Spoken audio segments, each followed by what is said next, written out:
Welcome back to Ejike Okpa Unplugged, brought to you by Cheese.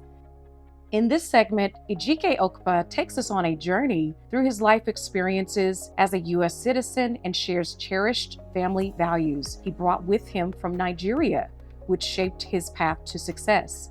And he reflects on his political race for Dallas mayor.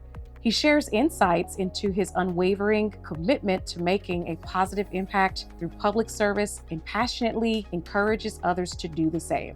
Join us as we dive further into Ejike Okpa's remarkable story and his vision for a brighter future.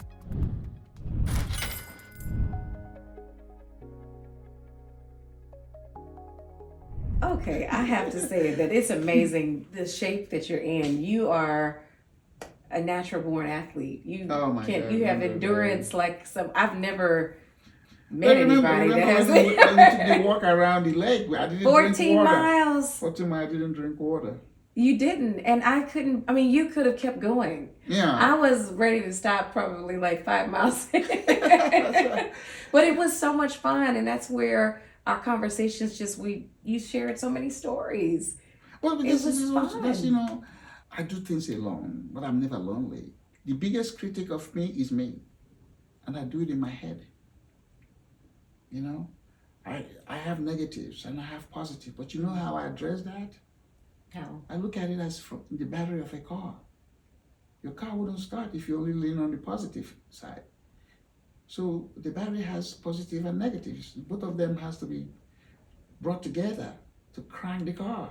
So I was like, hey, I'm handling my negative with my positive, and I'm moving. So when I'm taking that walk, I've done many walks around the lake like that.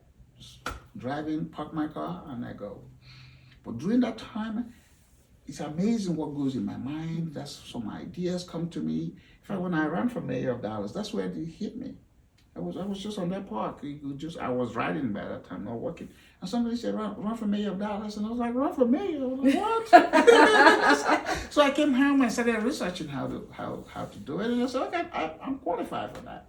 Well, I told you that story. You did. I filed my petition to run, and the city secretary's office kicked it out.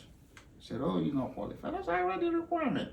And I exceeded the requirement. So they didn't think you read that? Yeah, they think I did read it. I was like, I said, oh my God, I went to school. I know how to count and all that stuff. So, I mean, the morning news, it was all over the news. I was like, oh my God, my reputation is being tarnished here. And then people were like, oh, don't worry, next time. And I was like, no. I said, whose name is on the ballot? It's Okpa. I can't. I said, I'm going to sue the city. And I sued the city. You did? I sued the city of Dallas. And the city didn't understand it. Boom. There was a lawsuit filed on that. Wow. And they didn't respond to the lawsuit. I won. You won? Yes. And then I was put back on the ballot. Because they said, oh, he could run as a write-in candidate. Write-in. Yes. I said, no, my Ejike is too complicated for most Americans to spell and write. No, I'm not doing it right. I'm going to be on the ballot as a candidate because I'm qualified. Wow. So they put me back on the ballot. That's my first test with the authority. I sued the city of Dallas. And people say, that guy has balls. I said, yeah, I can show it to you. I said, yes, I can show you. You are bold and you challenged something that was actually, yes. You were right the whole time. I could have gone away, racism, and then I kept miserable. I said, no, let me go to court, and the court will decide based on my, what I have, because I read it and understood it. So the court looked at the petition and said, the city, what do you have to say? We have nothing to say. Well, Mr. Okpa has to be on the ballot. I was like, yes, an immigrant. Yes. First timer. I'm the first African immigrant to run for mayor of a major city in America in less than 8 years of becoming a citizen. I became a citizen in 1995, which qualifies me to vote and be voted for. The only thing I cannot run for in America is president. And then somebody's going to tell me I'm not qualified when I read the requirement. No. I'm the reason they say don't mess with Texas. But I have to be right to do that. I can't just do it for the sake of doing it. So when people try to push me around, I know you don't push me around. My question to you is, when you decided to run for mayor, what did you get out of it? What was the hope? Well, I didn't win. I didn't win, but I didn't lose anything. I voted for myself. So I said that, look, at the end of the exercise, when they count the vote, there's going to be one vote. And that's for me. Okay, right. I'll vote for myself. That's right. And if somebody else votes for me, that means they want me to be mayor. And I got thousands of votes. So I won in that regard. I didn't win the office, but it was part of what I said when I became a citizen, that one day I'm going to run for office in this country, and in Texas or in Dallas. And I did. I didn't say I'm going to win. I said I'm going to run because I'm going to test my citizenship. I took an oath. So I did not just take an oath for the sake of it. I believe in this country and I want to serve this country. And being in real estate, I have been in every part of Dallas. You tell me the zip code or the area, I can tell you the economic challenges or prospects there. So when I'm going around the city of Dallas, I said, I look at Dallas this way, as a 5-bedroom house. Downtown is the living room, east, north, because that's how our cities are divided, north, east, west. I said, okay. I said, if 2 or 3 rooms or 4 rooms out of this mansion is doing well and 1 room is not, the whole mansion is funky. South Dallas needs to have a level that is, that measures up to what North Dallas is or what East Dallas is. And then downtown. Because West Dallas is the smallest part of Dallas, right. and then it's doing okay. But South Dallas, there's nothing there in terms of amenities, things that want to keep people. The jobs are, not there. The infrastructure is dead and not supportive of certain things. And also, no, it's a leadership thing. There are people who grew up in South Dallas, they don't want to go anywhere. So we have to be able to bring them amenities to them, right? So that they can feel like, they feel like paying their property taxes and seeing the benefit of paying the taxes. So that's one of the motivating things, that we can bring leadership to solve some of the challenges in South Dallas. So our mayors and our city council and civic people, we have to look at Dallas from a holistic. When I ran for mayor in 2003, Morning News picked up on it. In fact, they said if I had more time, I would have won. Because it was like a calculated effort to keep me away from the ballot. So I wasn't able to campaign, so I only had 6 weeks to do this. So on the debate, Lola Miller became mayor at the time. That's right. Oh yeah, on the debates, I was whooping her. So how she took care of me. Anything I said, she said, "Oh, I like what everybody said." I like whatever, because I will come back. I was the president of my debating society. Were you? Yes, in my high school. I could see that. Yeah, it's like I am waiting for somebody to counter me, and I'm like, you just open the door. But I do it with respect. I do it with facts. So they talk about economic development. They talk about police. When you look at the city budget, police and fire takes the highest amount of money out of the budget. And nobody's ever audited the police department to look at the waste. The police people act like Oliver Twist. Give me some more. Because everybody, public safety, private this. And 70% of people that police Dallas don't live in Dallas. Really? Yes. 70% of the policemen and women don't live in Dallas. So they're not even sort of, I hate to say this, they're not even committed to the neighborhood. It's just it's a beat for them. Come in, pick up the car, drive the neighborhood, and watching their time, and they go. Some of them do, but for police to be effective, or policing to be effective, the people that police you have live with you. I agree. You're able to see the policeman at the grocery store. Say, hey, out of uniform, not in uniform, because, they go and get donuts. No. So they have to be out of uniform, but that's my buddy. He lives next door to me. His kids and my kids are going to school. And you can share information. And then when he puts on uniform or she puts on uniform, It's familiarity. Hey man, how are you doing? That's policing.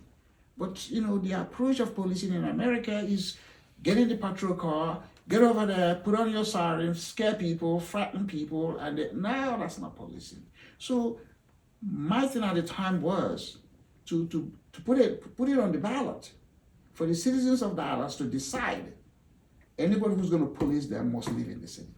And then also I wanted to talk about the police should not endorse candidates for municipal elections. Let's talk about it. Yes. No, right now they do. Oh, I'm endorsing you for mayor. I'm not endorsing. I'm supporting this councilman. If they do that, they have invariably supported you, and when you get on the council to vote, it's hard for you to vote against them. So I said we should ban them from endorsing candidates. Because police people are still city staff, but they're in a different department. Other city staff people don't endorse candidates, so why should we give a special privilege to police? And then the majority of them don't live in the city.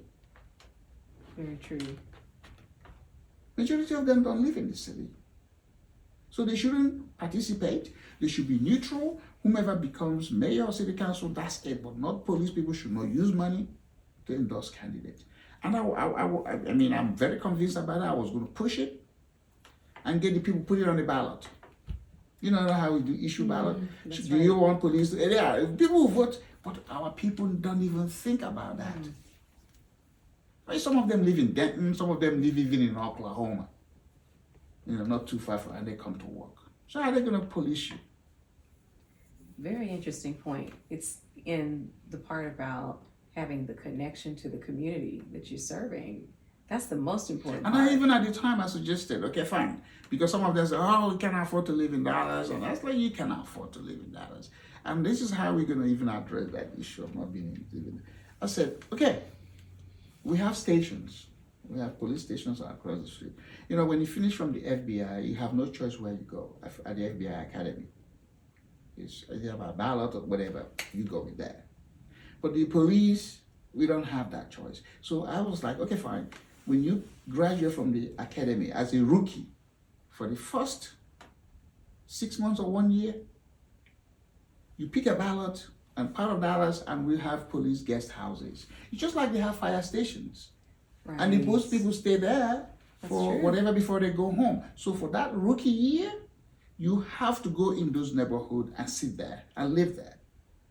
And then maybe, you do a 24-hour, 48-hour shift, you go home for whatever. But that's your home base. Excellent idea. And we can provide the accommodation, sponsored by, taxpayers' money. Excellent. And because you park the car, you park the police car, if you drive into this neighborhood and see a police car, initially your first reaction will be like, oh, there's a cop here. The cop is checking out something, or the cop lives here. Okay, so visibility is also part of public safety. That's right. But so I had some ways, and I wanted the police to debate me or challenge me to why, or the laws. But there's like, heck no, we don't even want him to bring it up. Because if you bring it up, you should create an awareness. And then people can begin to see, okay, I can see that. 70% of Dallas police men and women don't live in Dallas. And they say, there's a state law. We changed the law. Somebody must have put that law in there because they did it to, maybe affect the minorities. We changed the law. We changed the law. We put it on a ballot. If you don't want to police us and if you don't want to leave it, we'll find somebody.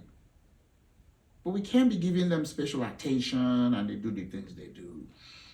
They are here for us. And we love them for what they do. But they can't run circles around us and treat us the way they do. So if the police is not right, the rest of the criminal justice is wrong. Because now you don't even see them in court. Now you go hire a lawyer and somebody going to show up and a prosecutor for the municipal court or something. No. So the ground floor is the police. That's the first contact with law enforcement. We need to reform it to where they are still doing their job, but they are not abusing citizens. So you come out of your car and you run, except you have tried to shoot the police and you run fine. But if you just pull me over, come out and tow the car. Don't chase. Don't shoot him. or her from the back. But the It's a citizens, sensitive topic. but it's sensitive, but it's factual. It makes sense. Yes. The citizens have to now take up this issue and put it on a ballot. That's right. Because don't say, oh, this is how they police in Boston or in New York. No, we don't have a national police. We have city, local police. So, and the city council, depending on the form of government, are the ones that are over them. So the way we police in Dallas shouldn't be the way we police in Addison. That's right. Or there's a similarity. They're gonna wear a uniform, carry a bag. But we still put Dallas police, don't shoot anybody if they run from the car. Except if they have tried to shoot you, then. But if they just come out of the car and run to the car, they can go. But you've seen people shoot people from the back. And then the police association jumps in and start to defend it, or it was right or not. No, they shouldn't. Sometimes in America, I think there's not a whole lot of common sense in when people do, because they're gonna say, oh yeah, our association and the public, and they're gonna twist this story. You're killing human beings. I mean, it's wrong. There needs to be accountability for this. The citizens. That's right. Citizens. The people that should be very involved in local politics are the people that are at the wrong end of the policies. That's right. But sometimes they're withdrawn. Apathetic. Nothing's going to change it's going to stay the way it is. And that's what the elite, so to speak, want, for you to be withdrawn. And then, of course, it's the vote. At the end, I won. But they usually won't come back. No, we don't want this. We want this. I love the American system, and this is why. The billionaire doesn't get 1 billion votes. The millionaire doesn't get 1 million votes. The thousandaire doesn't get 1,000. We are all leveled and equalized by one man, one vote. That's it. And that's why I don't care what they say on TV. Like, I won't vote. I know who I'm going to go vote for. So you could do, you could advertise and send me flyers. Like, I have a dog in the fight. I'm voting for my dog. but here in this country, most people are persuasive. They are easily persuaded. Because they see somebody on TV who's flashing. No, I don't. Excuse my French. I don't give a damn. I'm issue-driven, not personality-driven. So it's, here's issue, and that's what they want you. They come up with all this advertisement, no. If I want to vote for Lucifer, I could care less what Jesus is saying. I'll vote, because I'm entitled to it. So I'm saying, when we take that step, then we'll begin to hold our leaders accountable, and they begin to respect us. Forget all this money, or this person is raising this more money. I mean, come on, Trump and Hillary raised more money and Trump won. And people have won elections, but our citizens they're the ones that decide. They're the ones that vote. That's right. Instead of all this thing on TV, I think the media people, that's why they make the most money. Oh, you gotta advertise, you gotta be on the media. Oh, I don't have to be on the media. I'm looking for Miss Mitchell. That's right.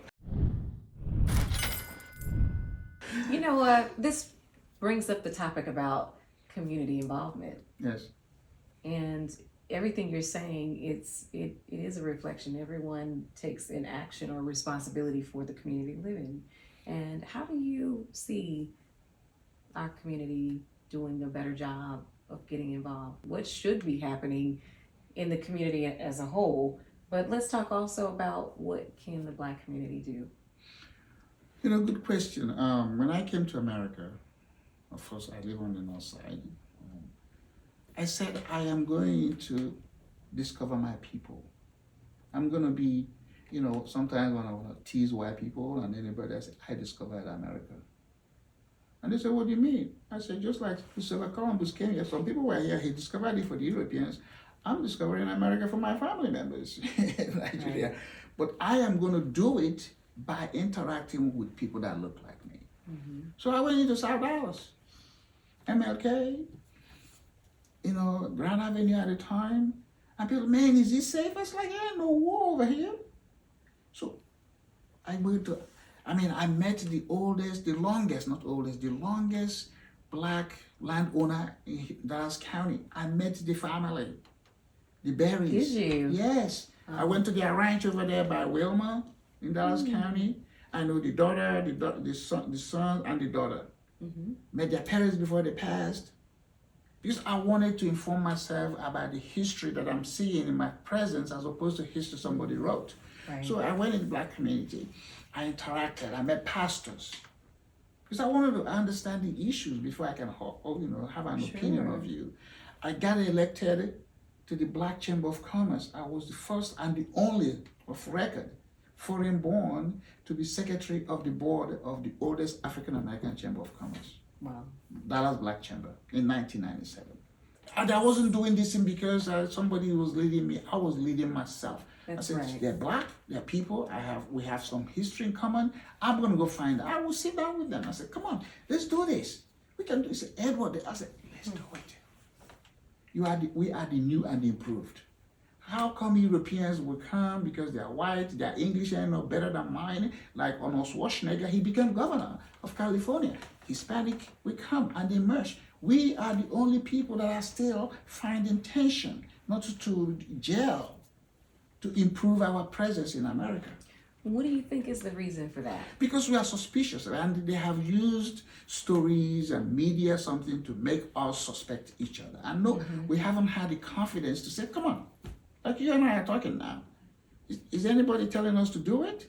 We're doing it because we want to talk. We want to find out stuff about us, what drives us, what motivates us. And then at the same time, hey, what are we going to do? Our people we like our comfort zone. We don't challenge ourselves. Okay, let me go see what is on the other side of the fence. I mean, justifiably because of, how our history has been. But now you're seeing Africans who are coming in and they're looking like you. Come on, if I take you to my village, you don't have to fear. I say, hey. We're the same color. I said, that's my sister. Yes. I found her in America. Come on, guys, let's dance for her. He breaks the ice. Right. We need that. We need to do this. But the thing is, you see Russian Europeans, come to America. Arnold Schwarzenegger married Maria Shriver, who's come from the Kennedy something. If Arnold Schwarzenegger was an African, she would even get a black girl that just has the status of Maria Shriver. Because the black girl is looking for a homeboy or sorority or fraternity so that they can go do homecoming. And then they limit themselves because it's a comfort zone. But it's like, hey, let me explore. That's what I think. We have to be comfortable with each other. We have to be comfortable to share our stories. Because our circumstances are similar, regardless of the geography. But we have to be able to do that. So that way we can start to invest. We can start to put on each other's knowledge. We can start to be inspired and motivated by each other, looking like, hey, he looks like me, she looks like me. That's right. Why can't I just pull and push with him or her? He said, oh, no, I don't know. The most exposed, educated, resilient black person in the world is the black person in America. For having gone through what they have gone through, and they're still standing. They're the most resilient. They are the most cautious and most, I don't know about doing that. I don't know about going to Africa. I'd rather get on the cruise to go see, be in the water and all that stuff. Fine. But if the African American talent, if they deploy it to Africa, nobody will see their back. It'd be like chasing them in a Ferrari while somebody is coming in a Yugo. But we haven't been able to tap into that resources lying in wait. We have doctors, engineers, name it. The most educated black people in the world are African Americans. But they haven't been confident to take the bull by the horn.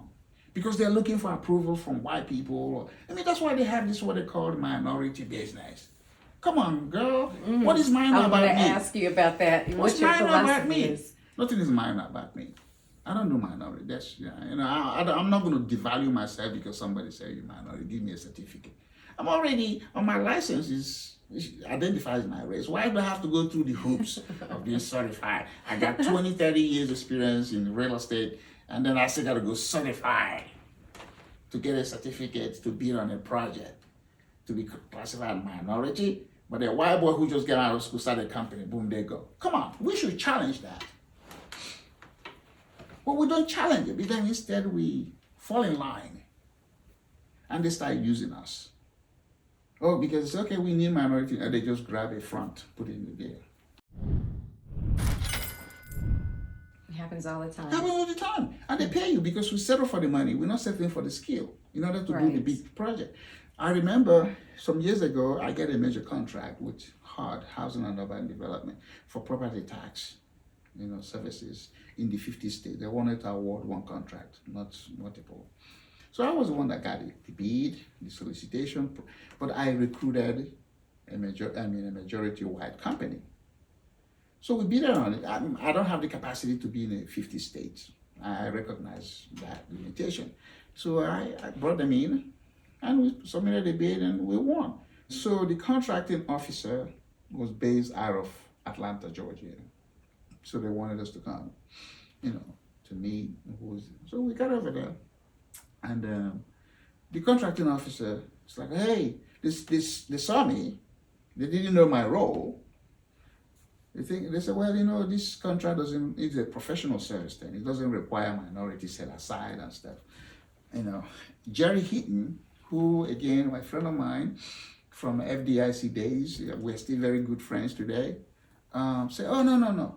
Edward actually is the one that has the expertise. We are backing him up. So this is like the first majority. I led the majority to a contract. Outstanding. Yes. So then, the contracting officer kept quiet. Because some white people are saying, okay, ignore, you don't have to go. No. The Bible in this story of a shepherd that has, 100 sheep, and one got missing, and he secured the 99 and went for the one. What does that tell us in real life? You need to have all the pieces in place for you to have the big picture.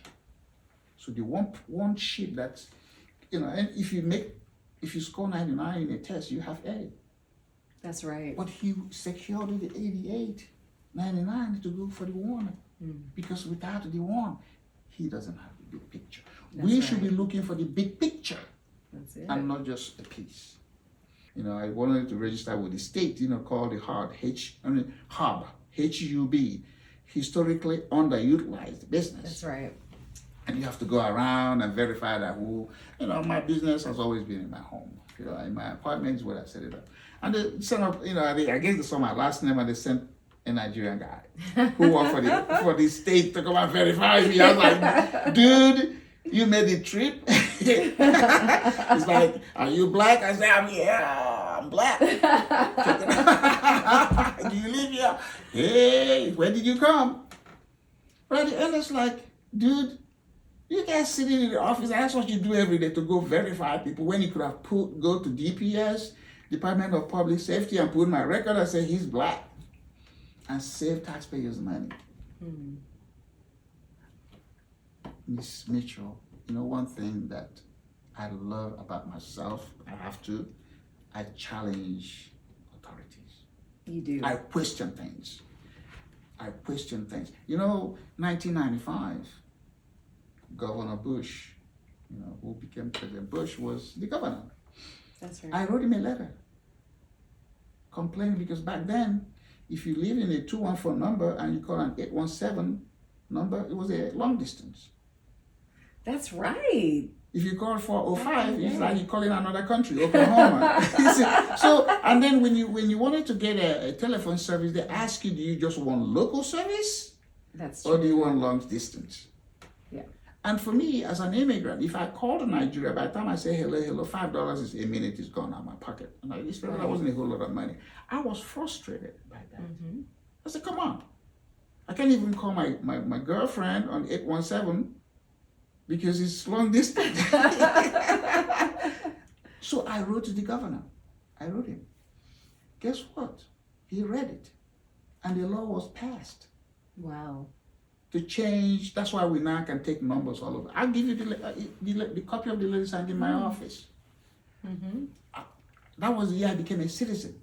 But here I am saying, no, Because back then it was Baby Bell, Pacific Bell. That's right. You know, the one in Atlanta, and then Southwestern Bell, and this it was all, That's and they were all right. silos. They were not connected. But 1995, Texas passed the law to deregulate the telecommunication industry.